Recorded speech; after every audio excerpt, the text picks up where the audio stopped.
Welcome, gamers, to this week's episode of Last Call Gaming. We're on episode 118. My name is Craig Perales. This is Mandrew Montemayor, and joining us for the first show back in 2022, my brother Geno Perales. Boys, how are we? I think we should have left Geno in 2021. Some of my best moments were in 2021. So we're glad to be back, guys. Glad you guys are here with us in 2022. We hope you guys all had a happy holiday and a awesome New Year's Eve. But if you guys are watching us on the YouTube show, make sure you guys like, comment, and subscribe, and make sure you guys share this video. If you guys are looking to follow us on social media, you can check out our Linktree link that's in the description. That'll take you to our Facebook and our Instagram and what have you. And if you guys are listening to the audio-only version of the podcast, make sure you're checking out Anchor, which is the home for Last Call Gaming, which can easily direct you back to whether it be CastBox, Apple, iTunes, podcast, or Spotify. So before we get going, guys, we always like to have a beer around here. So the drink of the week was actually picked up by my nephew Grayson in the shopping center with his father. How did he pick that out, Gene? I'm browsing the aisle, and I guess he saw the most colorful can, and he was like, "Dad, you can pick this blue one, if you guys wanted it." And so I grabbed it, and he loved it, and it has a picture of a beaver on it. Yeah, it's definitely got some bright colors. So this is rated an 87, which is very good on Beer Advocate, which is the site we use to kind of look at the beers. And it is from the Belching Beaver. The beer is called No Worries. It is a 6.2% alcohol, which is pretty tasty stuff. And let's see here. It is year-round. It's out of California, United States. And some of the notes they have here, and I'll try to be quick with it, says, No Worries, IPA is the epitome of a true West Coast IPA, but with a twist of modern-day hops and aromas. This hop-forward West Coast ale pours clear with a nice, bubbly head. Aromas of darkness and tropical fruit jump from the glass. The first sip will tingle your taste buds as the bitterness mellows, the hop flavors take over. Let's see, Strata, Galaxy, Mosaic, Citra, and Amarillo hops all lend their characteristics to this delightful West Coast IPA. This crisp, balanced ale will grasp at your senses and surely enlighten you. Andrew, do you feel enlightened with this? Or do you feel like you lost a peg or two? I feel like maybe that's why we're not enjoying it as much, as it says it needs to be out of a glass, and this can is too sticky for my taste. Surprisingly, I would say I think we've had a 90 or higher, but I mean, it's an 87. It's easily one of the highest ranking beers we've had. So I mean, I actually really enjoy it, but yeah, maybe it would lend itself to a draft than the can. It's not terrible. I think it just has a little bit of a stronger kind of an aftertaste. But it's that 6.2 creeping up on you. I didn't even realize that it was Belching Beaver until you said something, because I just had their one up there. It's like a gold. They have like a golden ale too. Maybe we'll get that for next week. The Beaver didn't give it away. You know what? I didn't even think about it. I thought it was like a gopher or something. I wasn't really. I kind of wasn't really looking. I think the crisp and balance though is kind of pops out when you read that, because I'm not a huge fan of IPAs, and it hides the 6.2 alcohol flavor pretty well. I think it is kind of really balanced. Yeah, well, and again, we lean ourselves right back into this IPA trend that we've been I'm not doing, a huge fan, but this one I probably drink this one and the next one. So we're gonna move from there, guys. If you want to drink, make sure you grab a cocktail at home, drink along with us, and if you want to submit a suggestion for us to look for future episodes to drink, just leave it down in the comments below. So before we grab our first story, we're going to do What Are You Up To? Where we take a second to talk about what we've been watching, what we've been playing, and if we've got any, things cool that have been happening. So, Andrew, why don't you lead us off this fine January 2022 episode? So, what have I been up to? I actually have wrapped up Scarlet Nexus as much as I kind of want to play it for now. I really enjoyed it. I actually really, really like that game. That one was, for sure a sleeper hit for me. So, I highly recommend it if you're looking for some sort of JRPG to play out there. The next game I'm going to be playing, sorry if I butcher this name because I think it's kind of dumb anyways, it's called Record of Lodos War, Deedlit in Wonder Labyrinth. And this one actually looks interesting. The main reason I'm actually excited to play this game is because it's got that Castlevania Symphony of the Night 2D art style. So it's like a Metroidvania style game. I heard that it's not that long, and I'm actually going to be trying to stream this one. So I will put up a post if that's something you're interested in to give you some time, because I just got all my equipment, so I gotta hook it up, figure out how to use it and everything. So probably maybe Wednesday of this week or something like that, I should do that. And then I've also been watching Book of Boba Fett, and I've actually really been liking it so far. I don't know if I have more Mandalorian to base it off of, but I kind of maybe it's just because I like Boba Fett more. I find him more interesting than the Mandalorian. I just like that the Mandalorian's more some of his action earlier driven. story, maybe that's the thing, is it is kind of a slow burn. I won't get into spoilers here. Oh, I want to.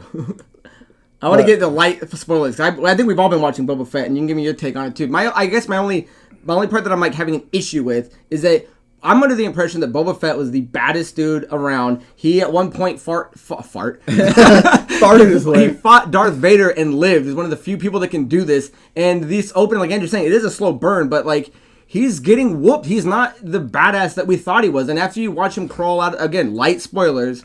Once the episode starts and you see him crawl out of the Starlight Pit, this is Return of the Jedi. So this is supposed to be prime Boba Fett. And it doesn't look like he's bringing any of his training to when he fights these guys. And my biggest issue is one of two things. Either A, he's not as good without his gear, or B, he's not good at hand-to-hand combat, and both of those diminish the character of Boba Fett. So I feel like I'm seeing too much of a bad thing, even though I'm sure it's going to move in a direction that like he becomes awesome, because in Mandalorian, he's badass. But I'm like, this is the guy that should be able to scrap toe-to-toe with anybody, and I just feel like we're getting a watered-down version of the guy I've always thought. The guy that's sitting in my closet, as you know, my Boba Fett toy is like, he's getting washed down a little bit, at least to me. That's how I've thought about it. I mean, I've been kind of mixed with this series. I do agree. Like, that's kind of what I feel like when I'm watching him in the later part. It's almost like he's coming out of retirement to just do like whatever. And I'm like, okay, hopefully this will lead into him, because he's been in like some weird like tank thing that's supposed to heal you.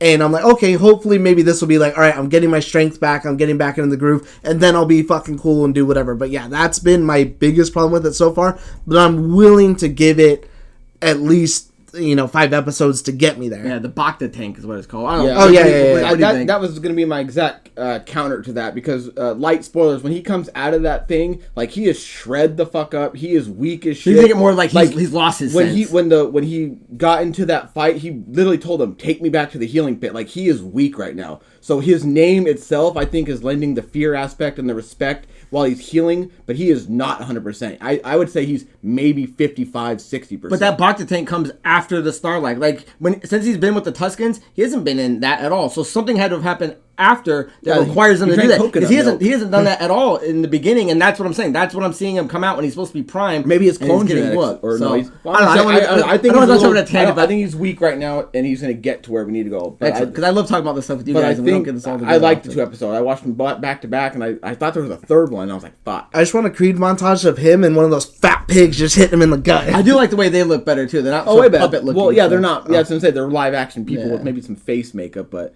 they look good. What else do you think? I was going to say, last point is I saw the funniest meme. It's like, I watched Boba Fett for the plot, and it's like the plot, and it just shows those fat pig asses.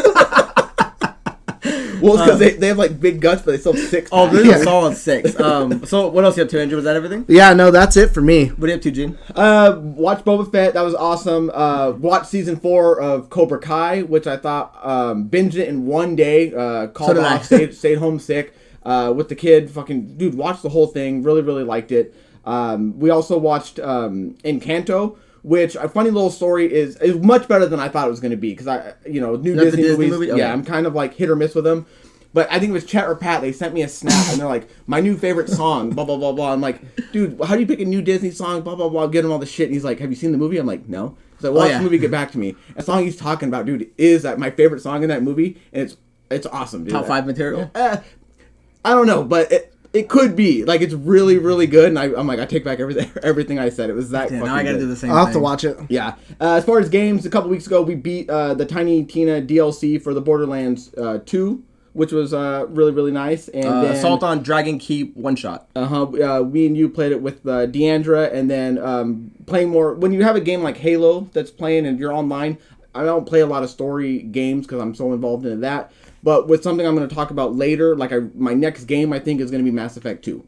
How do you like that it's on the Game Pass now? Well, I did buy it before that, but that's another thing. It's just like wait on buying the game because it all goes to the Game Pass. I mean, I like that I own it if it ever comes off. Right. But I am very glad. So if you never played it, I'm glad it's on the Game Pass and accessible. Nice. Excellent. So what I've been up to, I knocked out Cobra Kai, knocked out Boba Fett.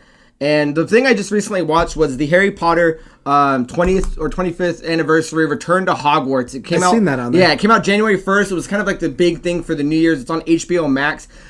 It's fantastic. And I don't, hey, pardon the pun, it's a magical experience. Like if you are a fan in any aspect of this thing, you need to watch it, because not only does it like give you like really cool behind the scenes of like they kind of break it down chapter by chapter of like, you know, of the movie. So it's like 1 and 2 were directed by Chris Columbus. The next one was directed by this guy. So like it kind of moves through the phases. And my favorite part is when you kind of get to Goblet of Fire and they're all talking about like, we were kids on set, you know, coming into like our adolescence, like people were dating people were breaking up with people. I mean, it's really cool to kind of see where these kids came from. It's ridiculously stupid how fucking talented Emma Watson is compared to these other guys. Like they kind of highlight some of her scenes, and dude, she's a standout success. And not only is she extremely beautiful, but the other thing you kind of realize is, and they all kind of talk about, is like they didn't realize like the kind of legendary actors that they were with consistently. Like you're talking about, like not only were they working with Alan Rickman, Richard Harris, Maggie Smith, but you've got Gary Oldman, Helen Bonham Carter, Robbie Coltrane, just a lot of talented guys. And you know, a lot of these guys are like, this is the British royalty, creme de la creme. So if you guys, and they do a really nice like tribute to like everyone that's passed since then, obviously, you know, Richard Harris in the beginning and Alan Rickman.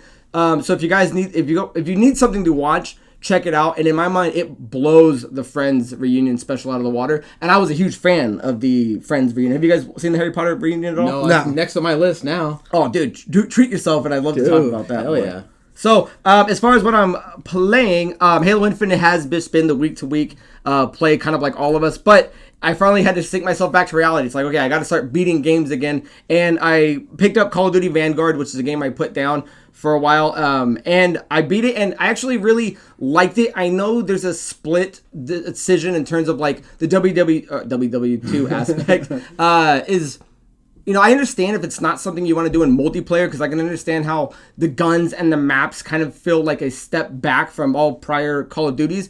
But as far as the storyline goes, I don't really have an issue. I know me and you have chatted numerous times about like they should have pushed the envelope a little bit more in terms of like the direction, like what were they doing? Because the first one's kind of more historically accurate, where this one's kind of like, this is their version of maybe what could have happened. Right. As far as what I really liked was just the 4 different characters you get to get. You get the Aussie, the Brit, the American, and the Russian. And that ending when they all kind of do the campaign, you know, together and it switches. I don't know. I find it enjoyable. I don't think it should get as bad as a rep as it did. But, I mean, again, subjective and teach their own. But the next game I want to tackle is the Gunk, and by the time next week comes around, I should at least have, I'm only an hour in, so I should have at least a little more into that to talk about it. That is everything, unless there's anything else you guys want to add on top of that. You were gunking last night, bro. So let's move into our main story, guys, and that is the fact that Ubisoft Plus is teaming up with Game Pass. Now, a lot of people are unfamiliar with Ubisoft Plus. Everyone knows the maker, but Ubisoft Plus is a subscription that used to be called Uplay and is actually only for PC gaming. It's not on console, or at least it hasn't been on console up to this point. So before we get into what's going on, the original membership for Ubisoft is $14.99, and that gives you over 100 plus games on PC plus the subscription itself. There's another tier that's $17.99 that gives you all the above plus cloud gaming on Luna, which I believe is Amazon's thing, and Stadia, which is Google, obviously.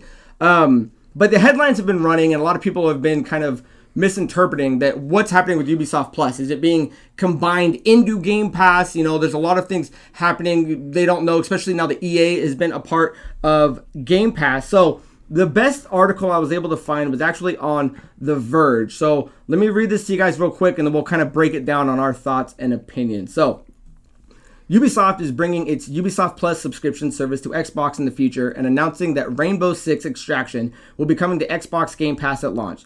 Ubisoft Plus originally launched for PC and includes access to more than 100 Ubisoft games, including titles like Far Cry 6 for $14.99 per month. Ubisoft isn't announcing exactly when its subscription service will arrive on Xbox, only that it will be coming to Xbox in the future, according to Ubisoft community manager Daniel O'Connor. Microsoft added EA Play subscription service to Xbox Game Pass Ultimate and PC Game Pass in 2020, but Ubisoft says, and I think this is the most important part, Ubisoft Plus on Xbox will be a separate subscription from Game Pass. It goes on to say, Rainbow Six Extraction is also launching on day one with Xbox Game Pass, PC Game Pass, and Xbox Game Pass Ultimate when it releases on January 20th.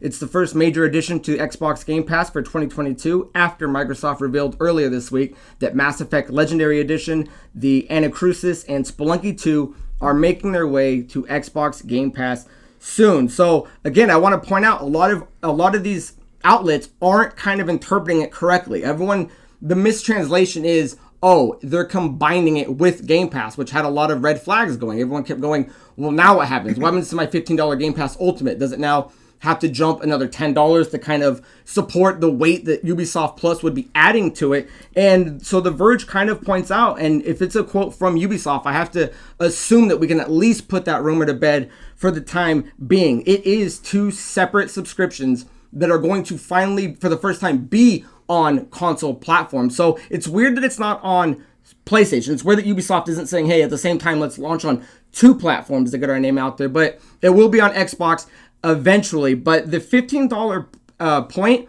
I think the price point's fine.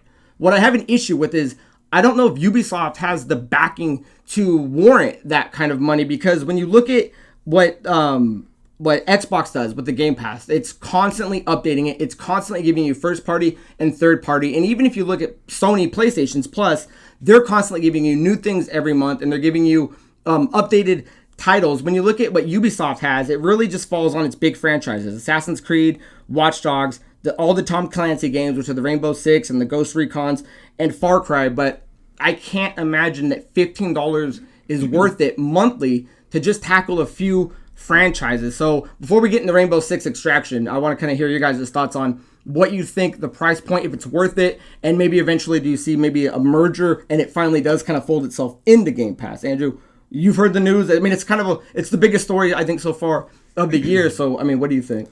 I personally wouldn't pay for that. I'm of the same mind. Like, I don't think it warrants the money, because they don't really have like the type of games to like back that up. And let's say so you have Assassin's Creed, Rainbow, Far Cry, and something else. Let's say they have 4 big titles out of a year.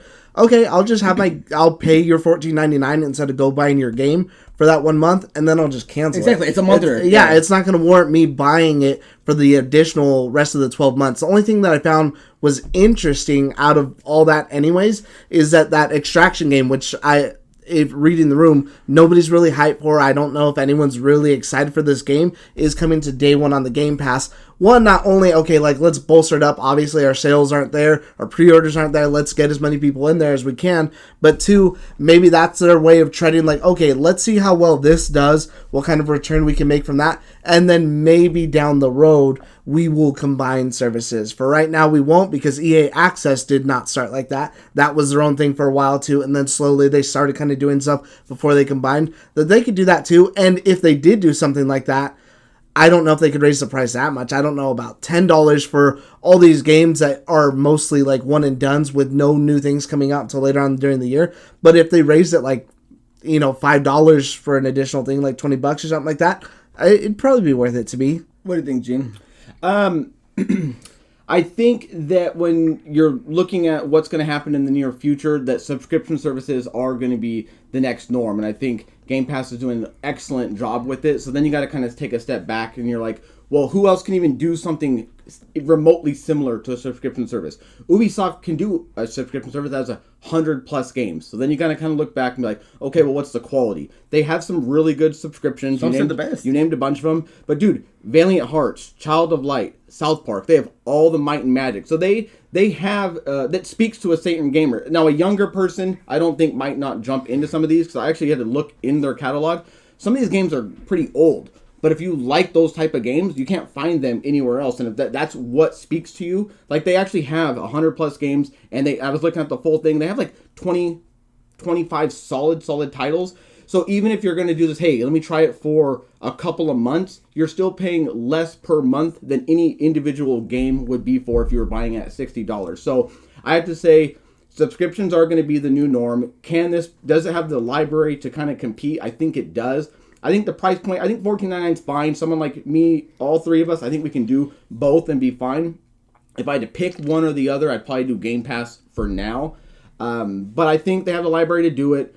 I think it helps the ecosystem. It helps other publishers and gamers who have solid libraries, and it also makes them say, hey, I need to make a little bit more games. I need to get to 50 games before I get to my subscription. It kind of sets the bar. 100+ games is the bar, and that's where you can kind of set a subscription service. Because a lot of these games, like Valiant Hearts, Child of Light, we played on the Game Pass. Rayman 3, I played on the Game Pass. All the Rayman games are on there. So it's not saying you're not going to get all of these. You're going to get some of the games on Game Pass if that's your subscription, which I really like he was talking about. But I think they do warrant their own subscription service, and I think they're a good step forward to see how other subscriptions can work on the Xbox. Yeah.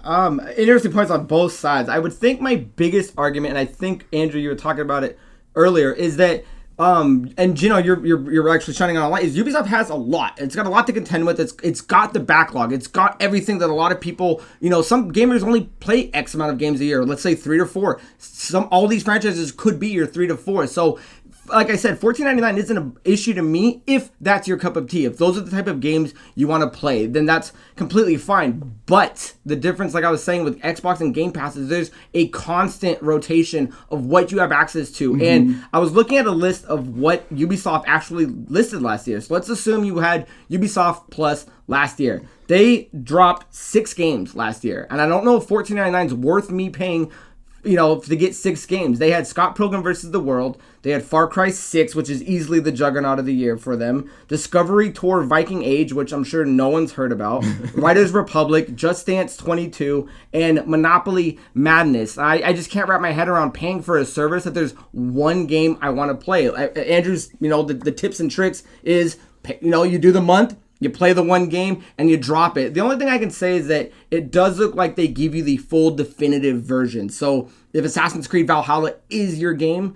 then you don't got to pay $60 for the base value one. You can pay $14.99 and you get the full, the full version, all the DLC, constant updates as it goes. But like Geno's saying, it's got the catalog but yeah, who else could do one? And I thought the biggest player was EA, and EA came into the fold with Xbox Game Pass, which I think was a good move. But the biggest thing is that may it come into the Xbox Game Pass? Maybe they might combine it, but as of right now, as a standalone service on Xbox Game Pass or on Xbox consoles, I just don't know. I'm not going to get it. Are any of you guys looking at getting a $15 subscription to play Watch Dogs, Assassin's Creed, Ghost Recon, and South Park? So that's the thing, is a lot of those games, they are substantial games. They're old games. I'm not paying to play old games. With the Game Pass, I have the promise of new games coming in the future. With the Ubisoft, I have 1 to 2 promise. Or off that list you read, yeah, I agree. I would probably play Riders Republic, but if I didn't count that, I only have 1 game, Far Cry 6. So being generous, I'll say 2 out of 6. Yeah, and I don't know if that's worth it. And it's interesting what they're trying to do. I get that they want to put their pass on a new platform to get more people to eyeball it, but it's just, I don't know if it's 100% worth it. So is there anything else you guys want to talk about the subscription at all? No, I think overall, if anyone's going to do it, it's them, and I think they're one's going to test the water, and they have the library to back it up. So we'll see if that works. Sorry, would you feel better about it if it launched at like $5, like $4.99 or $10.99? $9.99 is the right point. 10 would, yeah. I think 10's the perfect spot. And I think 10 would get me to be maybe, and I'm more likely to. I think at 12 Might and Magic. I think $4.99, if they could somehow eat the cost versus over whatever, I'd for sure get it, even if I'm not playing any of that shit. Well, $4.99. I think if you're getting the full version of the game, all the DLC with all the Assassin's Creeds, all the Far Cries, everything, $9.99 I think is the right point. Well, and again, 15's fine if you want to play their backlog. If you want to play 100 Ubisoft games, then it's 100% awesome. But then now compare that to Game Pass, which is literally designed for everybody to play. Nobody with something can do that, consistently going. I know, which is why I'm not sure why it's almost getting into these movie streaming things. It's like every company doesn't need one. I understand Ubisoft has the library to maybe get by, and obviously they've been doing it. But it's like you're just backlog at this point. You're teeing up for 1 to 2 AAA titles a year, maybe 2, 3. Coming up. It's like, I don't know why you're paying for a subscription to get less premium content than every other subscription service. I like that you brought the movie thing, because that's a perfect example we just talked about the other day. I will get Paramount Plus for when Halo comes out, and that is it. Gonna cancel it right after that. I don't need it, because I don't care about what they have to offer. I do want to see because again, this was a PC exclusive subscription, so I haven't checked the numbers yet, so I do kind of want to see what they were getting on that. Maybe it is so high, they're like, you know what, let's keep it going, let's move it to console. But with the subscription part out of the way, the next thing we actually got to talk about and more, in depth is the Rainbow Six Extraction, and it is kind of a big move. So the two things they kind of clearly stated is the Ubisoft subscription will be separate from Game Pass. It's not going to be combined by any means yet. But the other thing that it shows that they're hinting at is our big games will start doing a day and date launch on the Game Pass, because there's no denying that when you put something that's free to the masses, that it's just going to get naturally a lot more eyes on it, and especially a lot more players. And Andrew, correct me if I'm wrong, this is pretty much the last big co-op first-person shooter that's kind of entering the arena. We had Vanguard, which sold extremely well, but has probably been the least liked Call of Duty in a minute. We had Battlefield 2042, which came out, which was lukewarm at best. A lot of people are saying, like, this game's okay, and you don't want to be okay in a world of FPS, which is highly aggressive. Halo Infinite, which is dominating every platform, and I think because of two things. Not only was the gameplay great, but it had Game Pass, which let everybody play it. Now, Rainbow Six Extraction, we've listened to reviews. It's kind of hit or miss. It's a little on the fence. So let's assume that it comes out okay. It might still have this huge benefit of just being on the Game Pass, which means that it won't come out to being a flop in terms of day one players. I mean, I think the move's brilliant, and I hope Ubisoft, I think that's why they're kind of doing this. But, as someone that's our big Rainbow Six guy, I mean, was this something you were even going to play this year? No, I had no plans on playing it. I wasn't going to buy it, but I can guarantee you now, because it's a free day one game on Game Pass, let's say they just did it on the Ubisoft. I wouldn't pay for Ubisoft just to play that game. Because it's specifically on the Game Pass, I'm for sure going to download it and try it. Which I think almost everyone else will too. I wasn't going to buy it and play it, but now it's like, oh, it's there. This is what the Game Pass does. It's there.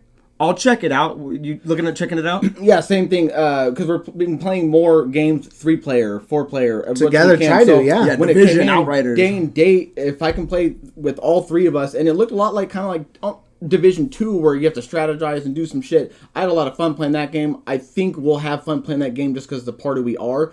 But I think the more important, to me, what I'm thinking of is they're going to launch this big subscription. They're going to put their biggest game on the Game Pass. It's almost like a Trojan horse, man. Like, hey, let's introduce a very good game. If this game blows up and people are like, wow, or people who don't know Ubisoft or brand new players are like, this game's really good. What else do they have to offer? Oh, there's a subscription service. I think that's their mind frame when coming to it. Oh, they have 100 other games. Let's take a look at it. Let's see what they got. Could be, yeah. But why not do a 1-2 punch and pair it with Assassin's Creed Valhalla or something like that? Wasn't that on there, though? Wasn't that on the Game It's on the Pass? Ubisoft. It's not on the Game Pass. Oh, okay. But you know what I mean? Like, what? Because we've been looking at a lot of reviews. They might. It's all up and up. No, I think it's a really... This is the thing going, hey, this is what Ubisoft has to offer. But the only thing is, we don't know if this is quality yet. This game could come out and be a bust. Mm-hmm. The only thing, like I'm saying, unlike Halo that's great, if it's a bust, then it only has the life of that everyone's playing it for free, and I didn't have to pay. I won't feel regret that I didn't pay $60.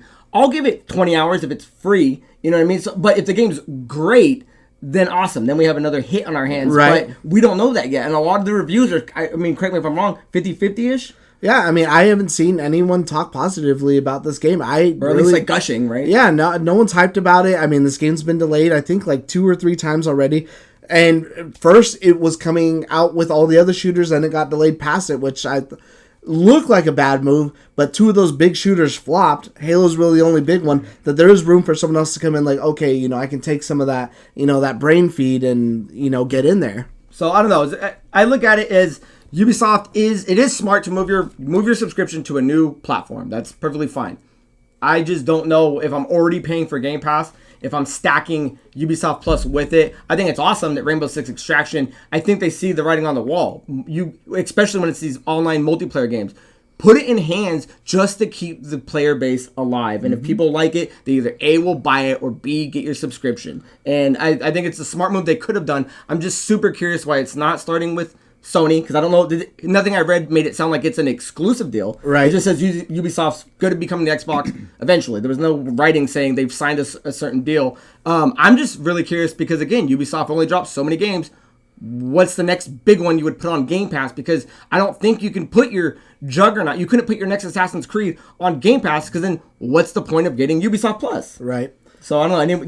Any last words you guys want to put on this? I think the Sony one, it's not weird. It almost kind of makes sense because they did the same thing with EA Access. They didn't have that for the longest time because they wanted people to pay for, PlayStation Now and all their other stuff. So maybe that's the same thing. Like, hey, we can bring this over there. Like, no, we're all right. We already got EA Access. Like, we don't need that here. Yeah, what you go over there? What do you think, Gene? Hey, what are you doing? Get the hell out of here. No final words. I think subscription services are going to be the new norm, and I think they need to start somewhere. They already and I think are. This is the library that potentially can put its foot in the door and at least kind of...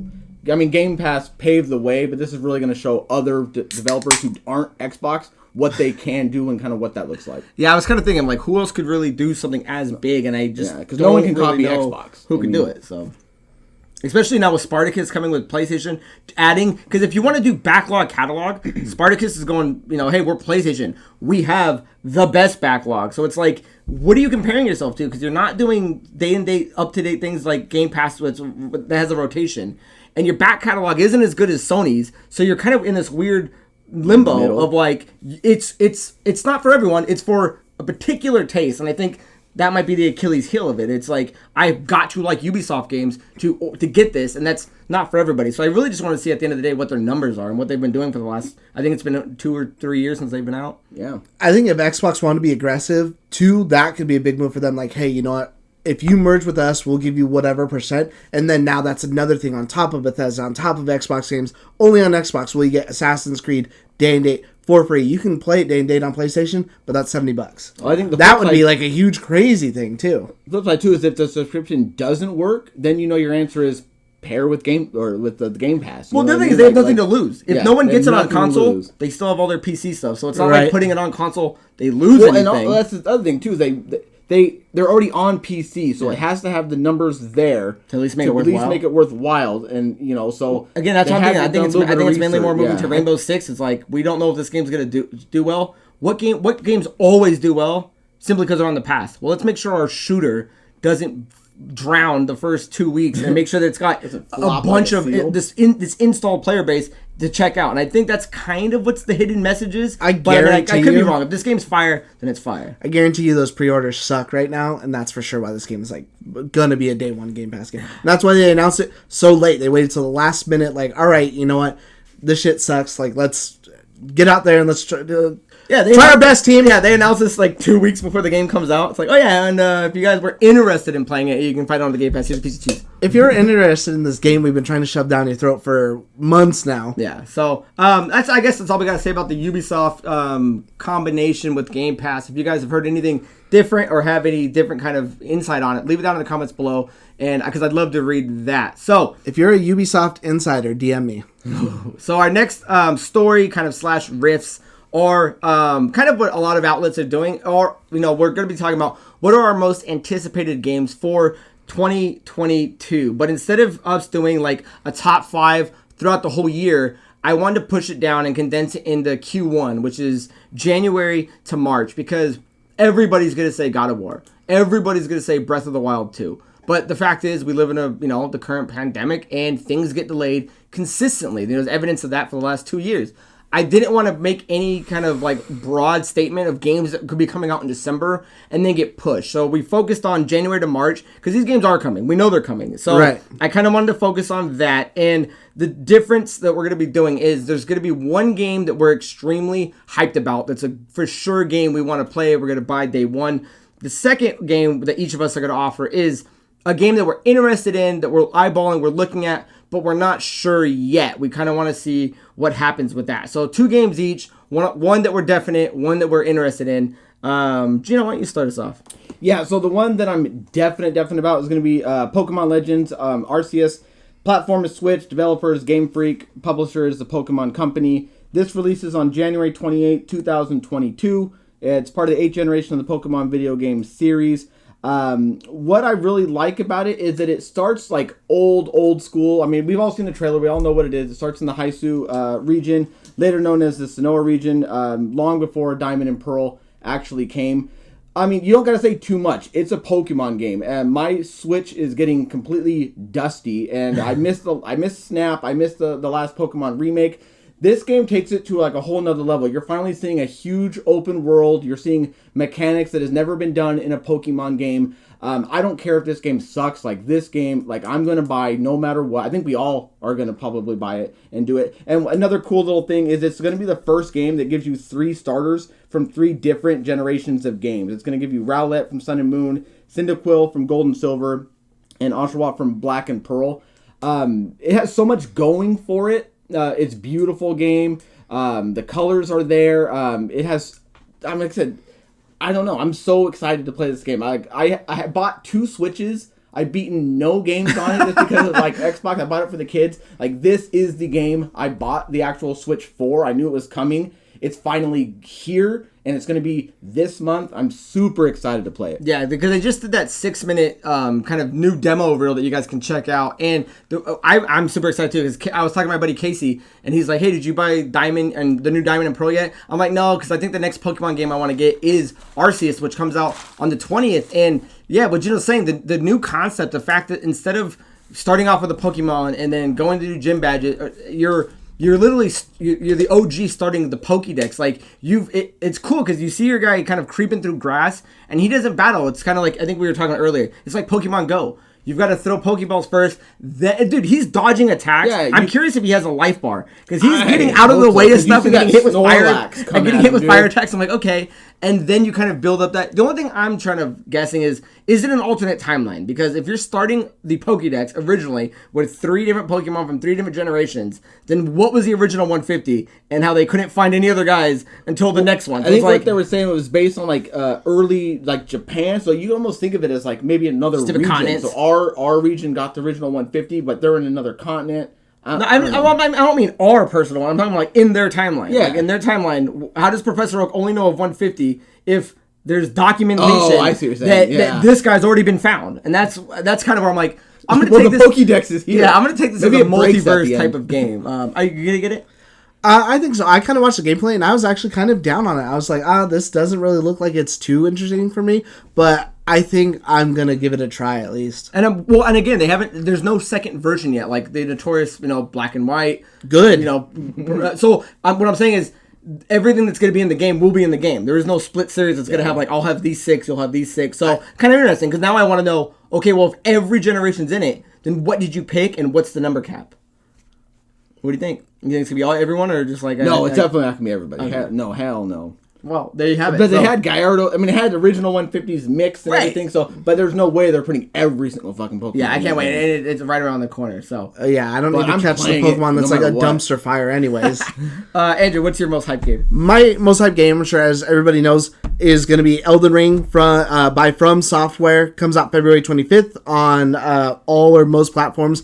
Again, voted the most anticipated game at the Game Awards in 2020 and 2021. Of course, is made primarily by the big brains of Hidetaka Miyazaki and George Railroad Martin. Again, this is another step in the Dark Souls, Bloodborne, Sekiro direction. It's from the people who make all those wonderful games. I don't know if I need to say too much more about them. These guys, I love everything they've done. Everything that they have put out, except for the remake of Demon Souls, which was not from them, even though that game is loved. I don't think it really caught fire like everything else that they've done. Everything that they have done and put out is just caught fire and it's created a new storm, and it's created that thing. People say it all the time. Oh, this game is very Soulsborne inspired. Soulsborne.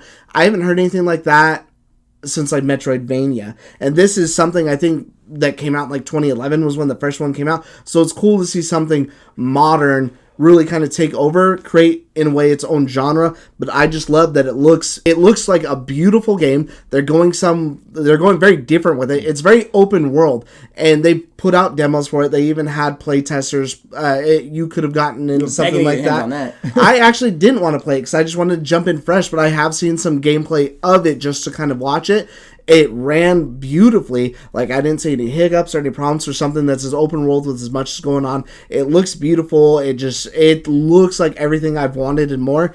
And I love, again, that these games are just unapologetically hard. There's no easy mode. The easy mode is if you summon another player to help you out and co-op, that's the easy mode, but it also scales with that. So when you summon other people, the bosses are harder. and they have more health. So it's that Squid Pro Row, because we were watching Austin Powers earlier. Quid pro quo. So I just love it. I love everything they do, and this is my most anticipated game for all year. Yeah, I think a lot of people agree with you on that. It's just kind of cool to see that the genre that was niche and nobody was really into, except for the diehards, has blown up into this thing, and it seems like crazy. They're taking a piece out of every game they've learned, and they just consistently get better. And you go from Sekiro to now Elden Ring, and then you're adding the town of George R. R. Martin. And it just looks like they've got now the story, the colors, the gameplay, and they're just expanding. So I mean, this will easily probably be in the top 5 games of the year next year. I'm curious. I'd be surprised if it almost didn't win. We got to see what it's up against, but yeah. So the game I'm most hyped for, guys, is Tiny Tina's Wonderlands. This is a game that is coming out on March 25th, developed by Gearbox and published by 2K Games. Now, it is pretty much a reskinned Borderlands. It's got the medieval fantasy setting with this like big D&D flavor in a game that they call Bunkers and Badasses. Now, I don't really play a lot of DLC. Like I'm a one and done. I play a game, I move on. And so when I beat Borderlands 2, I kind of didn't. I mean, I heard about the Tiny Tina DLC, but as far back as 2013, there was they kind of played already with the fantasy version of it, and it just recently came to these platforms for the modern platforms for $5. So me, Geno, and D'Andre played it like Geno's saying, and we beat it. And all that did was solidify how much I'm looking forward to the next game. Because when you watch that trailer and see the abilities and the powers and the classes and just how much more they've dived into it, it's 100% more fantasy. The fact that the old games obviously were still, again, Borderlands reskinned with guns. This one, all these characters now have like magical abilities. A lot of their abilities are named after like kind of D&D spells. So if you're interested in getting kind of a warm-up taste, I would say check out the Assault on Dragon Keep one-shot. That shouldn't be more than $10 if the sale's over. But the new one that's coming out in a couple months, I'm 100% looking forward to playing it again with hopefully Geno, hopefully D'Andre, and just dive back into Cool, I guess I won't play it. You didn't play the last one with us. I waited for you. I was waiting to run for you. Hey, you got to be into bunkers and badasses, bro. But so those will be our 3 hype games. I'll start it down here and we'll kind of go back the other way. Is the game that I'm keeping my eye on is a game called Monarch. Monark. And it's developed by, and I don't really know these names, so it's Furyu and Landcars, and then it's published by Furyu, Nippon Ichi Software, and then obviously NIS America. It's going to be on Nintendo Switch and PlayStation as well as Windows, and it's a role-playing video game, action adventure game, and it's got all of the trappings that I like of a JRPG. It starts off with these kind of younger kids. They go to school in this like academy. This deadly mist kind of takes over, and it's up to you and your friendship and your bonds with these characters to kind of take out these demons that are kind of coming in. The combat is turn-based, but it's kind of like this open action grid. I wouldn't go as far to say like a tactics, but Geno kind of said it earlier when we did Arc the Lad. Like you can run around, stop, set your combat, and it looks like it's got an interesting cast of characters, which is the number one thing you want to do when you play an RPG. You don't want to play a game full of, dull people that you have no connection with. And looking at the the level up system, looks like it's got a good, mechanics of skills.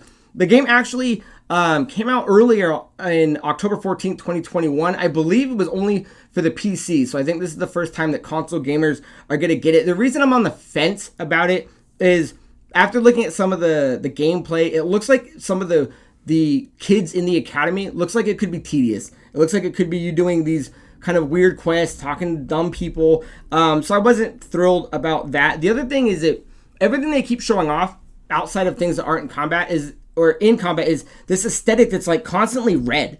Like this crimson glow around it. And I'm like, okay, so I understand if they're not in the real world and they're fighting, but like if that's the look I gotta see every time I do combat, because I didn't really see any other combat that had a different look. I'm like, I don't know if I want to look. It's like looking at the old fucking Nintendo VR. Virtual Boy. And I was like, you can have this game in any color you want as long as it's black and red. And so I don't know. That's why I keep my eye on it. It's got everything I want. It's an RPG, a heavy JRPG that has getting good reviews. But as far as what I've seen as the look and what looks like could be part of the gameplay, that's where I'm turned off. So when the game does launch, I'm interested in checking it out. So. What's your game, Andrew? My interested game is Strangers of Paradise Final Fantasy Origin. That's coming out on March 8th. I think I'm more...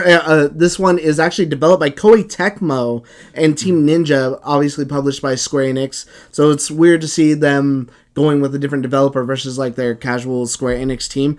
One of the main reasons I'm interested is we haven't had any sort of Final Fantasy news or anything really related to Xbox in a while, and this is something that is coming to Xbox. It's an action RPG. I think what's even weirder about this and what kind of has everyone talking is that it is a part of the original Final Fantasy 1 storyline. But the thing is, when they talk about it, it's really weird. They said that it's not a sequel, but it's also not a prequel. He kind of described it as a side story, but it's almost like you're playing as the main villain of 1 before he turns into a villain. Garland or whatever. Jack Garland. Garland. And some of the things like don't make sense. So like the way your people are dressed, they're dressed a little bit more modern.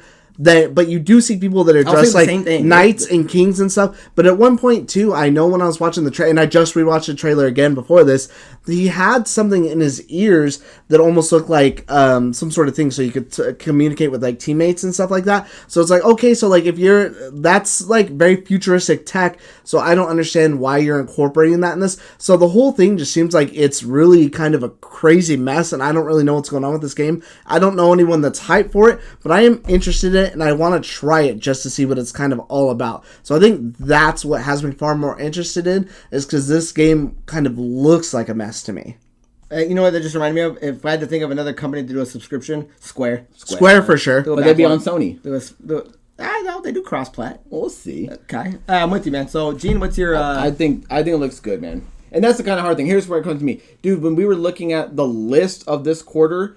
January was a little short. Every month had about 15 to 20 games, dude. This quarter is stacked, and I don't know if that's because of so many pushbacks into January, February, March. Elden Ring had been delayed, dude, yeah. Every month has at least 5 or 6 like quality games that you kind of want to look. So it's kind of hard just picking one good one. So when I was going through the list, dude, what immediately jumped out to me was the LX2 trailer. When I was watching it. Hard fucking rock. I know nothing about this game, dude, but it immediately caught my attention. You see him flipping between, I would assume, different classes and different stuff. He's shooting fire. He's in like a technomancer suit. He's running through. So the game I'm going to pick is LX2. So it's developed by Piranha Bytes, who does Gothic and Risen. It's published by THQ Nordic. It's going to be released on March 1st. 2022. And so this game immediately caught my eye for what it was. So I haven't even seen it. Dude, never even heard of it. So I went back through. So me and Craig were kind of watching it. We watched a video by Code Carnage, who played some alpha footage. And so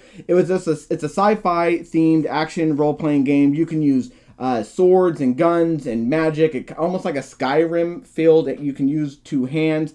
It uses this resource called Elix, which gives you magical abilities. But that's the main thing, is like I'm super interested in it because I know nothing about it. The feel looks good. You can join factions. It has everything I want in an action RPG when we're kind of looking at the video. It has skills, abilities. I mean, I'm an RPG sucker. Yeah, look, if it looks great and you have everything I want, that's it. But dude, that trailer caught me, and I think it has a predecessor. And when we looked at number 1, it kind of looked like Kingdoms of Amalur Reckoning. So even that's a really good flavor. So I don't know. When we're looking at most games interested, I'm going to keep my eye on this. I think you guys should too. For a game that kind of flew under our radar, because 1, I guess, has a huge following for it. This one looks extremely, extremely accessible, and I like it. Yeah, hey, there's one thing these guys can do is make a fucking badass trailer. That trailer was dope. And maybe you'll remember. Do you remember like 2017? Maybe it was in E3 or something. There was that trailer of that dude walking, and then it would cut through time, and he'd be in a different body of armor in like a different time frame, and then it would cut again, and he'd be in a new one. That's LX1. So when I started, when we went back and watched that, I was like, "Oh, that's what this game is." I know exactly what trailer you're talking about. I'm sure I never played it, but I mean, so if it's, I liked that it did a number 2, and the trailer again is fucking awesome. So it was like Doom, dude, when it hit. I'm like, oh, okay. I was going through the games like, what's the game I was anticipating? I'm like, oh, this game's sick. Just because of the soundtrack they hit. And again, guys, there's I'm not gonna nitpick, but Doom is hard metal. Thank you very much. This one's pretty solid. There's lots of games, guys, coming out between now and the end of March. So those were just the games that we have our definite eye on and games that we are for sure going to play. So jump down below and leave us your games that you are looking forward to the most. So with that down out of the way, guys, we're going to move real quick into questions of the week. And we have one question from Madeline Moxie, and she writes, how many new beers have you tried for the first time on your shows? And it was weird because I used to write them down like on a list of I used to write down all the new beers we used to do, but it got so like tedious and like overwhelming. I'm like, I don't need a list of like 50 beers because we're on episode 118. Obviously, we've done champagne and we've done cocktails and we've done repeats. So I would guess at least 1/3 of the beers out of 118 had to have been something new that me and you have tried. I would have even said maybe like 50. 50? I was leaning there, but I'm like, maybe not. I would say, but comfortably 1/3. Over 30. Over 30. Over 30, but not more than like 55. As a fan of the show, watching, if you did 100 shows, 118. I would say closer to 60. Really? Now, you think so? In my modest 12 that I've done, that 60 would be 1/3. I think I've done about 8 new ones. I think that'd be 180. We've repeated on Bud Light and Michelob a couple times. I think I've done about maybe 8 new ones. But you guys watching the show, I think you've done at least 60. Even the one we're doing today is a brand new. Yeah, I would say half. Yeah, 50%. Yeah, usually most days we try to grab new beers. The only days that we don't is if we're running short, we've got something else going on. Like, okay, like let's quick, especially around the holidays. I am not trying to be in the stores with like a million other people, so I'm not gonna go to the special marts and peruse whatever. I just want to get in and out. Yeah, the main thing when we do this, at least when I ask these guys to bring a beer or when someone requested, is like, let's do something we've never had before. The goal is always to bring something new. Yeah, good or bad. Now, we've got plenty of bad. Now, if I'm going to remember all of them, that's a whole other thing. So, now they've had Kona Gold if somebody offered me one of the beers we've had before, I'd probably forget that we've had it. Yeah. So. I don't think I'd remember what it would taste like, but I think I would remember the name. Nice. So, thank you for the question, and if you have a submission, leave it down in the comments below. But guys, that is the end of episode 118. Join us next time on episode 119. So until next time, I'm Craig Perales, that is Major Montemayor, and that is Geno Perales. Cheers. Here's to the new year.